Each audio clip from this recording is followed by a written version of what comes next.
જય Hind. Only for study ચેનલમાં તમારા દરેક મિત્રોનું હાર્દિક સ્વાગત છે. તો આજે આપણે વિડીયોમાં જોઈએ કે 30 સામાજિક વિજ્ઞાનના વેરી મોસ્ટ ઇમ્પોર્ટન્ટ પ્રશ્નો છે મિત્રો. ભાગ નંબર 4 છે કે જે ગુજરાતની કોઈ પણ સ્પર્ધાત્મક પરીક્ષા હોય જેવી કે police constable, ASI, PSI, junior clerk, તલાટી, ટેટ 1-2, ટાટ 1-2, જીપીએસસી, યુપીએસસી મિત્રો કોઈ પણ પરીક્ષા હોય તો એના માટે તમારે ખૂબ જ ઉપયોગી થઈ પડે એવા 30 વેરી મોસ્ટ ઇમ્પોર્ટન્ટ સામાજિક વિજ્ઞાનના પ્રશ્નો છે મિત્રો. અને ભાગ નંબર 4 છે. વિડીયો પૂરેપૂરો જોજો. શરૂઆત કરીએ વિડીયોની. આજના વિડીયોમાં પ્રશ્ન નંબર 1 છે કે જર્મનીમાં સરમુક્તાશાહી કોણે સ્થાપી હતી? તો જવાબ આવશે એડોલ્ફ હિટલર. કોણ આવશે? એડોલ્ફ હિટલરે જર્મનીમાં સરમુક્તાશાહી સ્થાપી હતી. પ્રશ્ન આપણે આગળ ચર્ચા કરીએ. જો શું છે પ્રશ્ન કે જર્મન પ્રજા હિટલરને શું માનતી હતી? તો જર્મન પ્રજા હિટલરને ફ્લ્યુહર એટલે કે તારણહાર, શુંમાંથી? ફ્લ્યુહર એટલે કે તારણહાર માનતી હતી. નાઝીવાદના સૈનિકો કયા રંગનો લશ્કરી પોશાક પહેરતા હતા? તો ભૂરા રંગનો. કયા રંગનો? ભૂરા રંગનો. નાઝીવાદના સૈનિકો ખભા પર કયું પ્રતીક લગાવતા હતા? તો સ્વસ્તિકનું એટલે કે 46નું એટલે કે સ્વસ્તિકનું પ્રતીક લગાવતા હતા. બીજા વિશ્વયુદ્ધના અંત સુધીમાં માર્યા ગયેલા યહૂદીઓની ઘટના કયા નામે ઓળખાય છે? તો હોલોકાસ્ટ એટલે કે નરસંહાર. કયા નામે? હોલોકાસ્ટ એટલે કે નરસંહાર નામે ઓળખાય છે. જાપાનની કઈ પ્રવૃત્તિઓને પશ્ચિમના દેશો રોકી શક્યા નહીં? તો સામ્રાજ્યવાદી પ્રવૃત્તિઓને રોકી શક્યા નહીં. જાપાનના લશ્કરી રાષ્ટ્રવાદે કઈ નીતિ વ્યાપક બનાવી હતી? તો વિસ્તારવાદી. કઈ નીતિ? વિસ્તારવાદી નીતિ વ્યાપક બનાવી હતી. પ્રશ્ન આપણે ચર્ચા કરીએ કે જાપાને મંચુરિયામાં પોતાની કઈ સરકાર સ્થાપી હતી? તો મંચુકો. કઈ સરકાર? મંચુકો. જાપાને મંચુરિયામાં પોતાની કઈ સરકાર સ્થાપી હતી? તો મંચુકો. કઈ આવશે? મંચુકો. જોઈએ પ્રશ્ન આપણે આગળ. બંને મિત્રો એક જ પ્રશ્ન છે. જાપાનના કયા શહેનશાહે દેશની સામ્રાજ્યવાદી પ્રવૃત્તિઓને ઉત્તેજન આપ્યું હતું? તો હિરોહિટોએ. કયું? હિરોહિટોએ. પ્રશ્ન જોઈએ આપણે આગળ કે વોલ સ્ટ્રીટ સંકટમાંથી કઈ સ્થિતિનું સર્જન થયું હતું? તો વૈશ્વિક મહામંદીનું. કનું? વૈશ્વિક મહામંદીનું સંકટ સર્જન થયું હતું. કઈ સંધિમાં દ્વિતીય વિશ્વયુદ્ધના બીજ વવાઈ ગયા હતા? તો મિત્રો તો જે વર્સેસ સંધિ, મિત્રો કઈ આવશે? વર્સેસની સંધિ થઈ હતી. એ વર્સેસની સંધિની અંદર દ્વિતીય વિશ્વયુદ્ધનો બીજ વવાઈ ગયા હતા. કઈ સંધિ છે? વર્સેસની સંધિ. બરોબર છે. એમાં દ્વિતીય વિશ્વયુદ્ધના બીજ વવાઈ ગયા હતા. જર્મનીએ રશિયા સાથે કઈ સંધિ કરી હતી? તો મિત્રો જર્મનીએ રશિયા સાથે બિન આક્રમક સંધિ. કઈ આવશે? બિન આક્રમક સંધિ કરી હતી.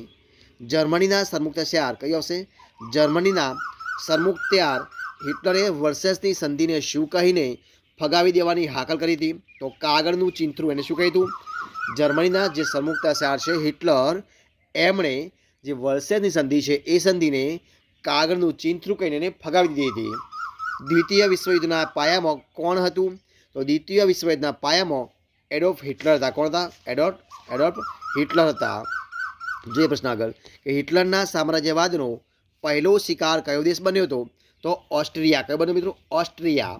હિટલરની કઈ નીતિ દ્વિતીય વિશ્વયુદ્ધ માટે મુખ્ય જવાબદાર બની હતી? તો મિત્રો એ બની હતી સામ્રાજ્યવાદી નીતિ. કઈ હશે? સામ્રાજ્યવાદી નીતિ બની હતી. જોઈએ પ્રશ્ન આપણે આગળ ચર્ચા કરીએ કે દ્વિતીય વિશ્વયુદ્ધના પ્રારંભે જર્મનીએ કયા દેશ પર આક્રમણ કર્યું હતું? તો પોલેન્ડ પર. કોના પર કર્યું હતું? પોલેન્ડ પર. પ્રશ્ન આપણે આગળ જોઈએ કે જાપાને હવાઈ ટાપુઓમાં આવેલા કયા સ્થળે અમેરિકન કાદવ પર આક્રમણ કર્યું હતું? તો પર્લ હાર્બર. કયો હશે? પર્લ હાર્બર ઉપર. જાપાની તાકાતને રોકવા માટે અમેરિકાએ જાપાનના કયા બે શહેરો પર અણુબોમ્બ ફેંક્યા હતા? તો મિત્રો બે શહેરો છે, હિરોશીમા અને નાગાસાકી. કયું છે? હિરોશીમા અને નાગાસાકી જે બે જાપાનના શહેરો છે એ જાપાનના શહેરો પર એ અમેરિકાએ બોમ્બ ફેંક્યા હતા.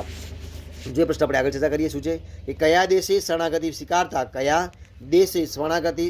સ્વીકારતા દ્વિતીય વિશ્વયુદ્ધનો અંત આવ્યો હતો? તો મિત્રો જાપાને જ્યારે શરણાગતિ સ્વીકારી ત્યારે દ્વિતીય વિશ્વયુદ્ધનો અંત આવી ગયો હતો. ત્યારબાદ જોઈએ આપણે આગળ કે કોના નેતૃત્વ નીચે ચીનમાં ક્રાંતિ થઈ હતી? તો માઓ સેતુંગના નેતૃત્વ, કોના? માઓ સેતુંગના નેતૃત્વ નીચે ચીનમાં ક્રાંતિ થઈ હતી. દ્વિતીય વિશ્વયુદ્ધ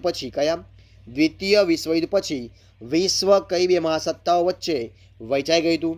તો અમેરિકા અને રશિયા વચ્ચે એ બે મહાસત્તાઓ વચ્ચે વિશ્વ વહેંચાઈ ગયું હતું. જોઈએ આગળ આપણે કે ઓક્ટોબર 1945ના રોજ 24મી ઓક્ટોબર 1945ના રોજ કઈ વિશ્વ સંસ્થાની સ્થાપના થઈ હતી?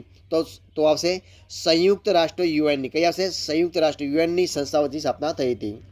અમેરિકન કોંગ્રેસ સંસદને સંદેશા આપતો મહત્વની 4 સ્વતંત્રતાઓની ઘોષણા કોને કરી હતી? તો અમેરિકાના પ્રમુખ રૂઝવેલ્ટે. કોને કરી હતી? અમેરિકાના જે પ્રમુખ હતા રૂઝવેલ્ટે એમને કરી હતી. વિશ્વભરમાં 24 ઓક્ટોબરનો દિવસ ક્યાં આગળ? વિશ્વભરમાં 24 ઓક્ટોબરનો દિવસ કયા દિવસ તરીકે ઉજવવામાં આવે છે? તો યુએન દિવસ તરીકે. કયા દિવસ તરીકે? યુએન દિવસ તરીકે, એટલે કે યુનાઇટેડ નેશન ડે તરીકે ઉજવાય છે. આંતરરાષ્ટ્રીય અદાલતનું મુખ્ય મથક કયા શહેરમાં આવેલું છે? તો નેધરલેન્ડના હેગ શહેરમાં. કયા આવશે? આંતરરાષ્ટ્રીય અદાલતનું મુખ્ય મથક એ નેધરલેન્ડના હેગ શહેરમાં આવેલું છે. સંયુક્ત રાષ્ટ્રનું સૌથી મોટું અંગ કયું છે? તો સંયુક્ત રાષ્ટ્રનું સૌથી મોટું અંગ છે સામાન્ય સભા. કયું છે? સામાન્ય સભા છે. આગળ જોઈએ સંયુક્ત રાષ્ટ્રોની સામાન્ય સભામાં દરેક રાષ્ટ્ર વધુમાં વધુ કેટલા પ્રતિનિધિઓ મોકલી શકે છે? તો 5 પ્રતિનિધિઓ. કેટલા આવશે? 5 પ્રતિનિધિઓ મોકલી શકે છે. જે પ્રશ્ન આપણે આગળ કે સંયુક્ત રાષ્ટ્રનું સૌથી મોટું મહત્વનું અંગ કયું છે?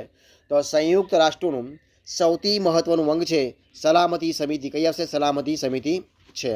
તો મિત્રો, જો તમને મારો વિડીયો પસંદ આવ્યો હોય, યુઝફુલ લાગ્યો હોય, ગમે હોય તો લાઈક કરો, કોમેન્ટ કરો, તમારા મિત્રોને વિડીયો શેર કરો અને છેલ્લે ચેનલમાં નવા હોય, ચેનલ સબસ્ક્રાઈબ ન કરી હોય તો ઓનલી ફોર સ્ટડી ચેનલને સબસ્ક્રાઈબ કરવા માટે વિનંતી છે.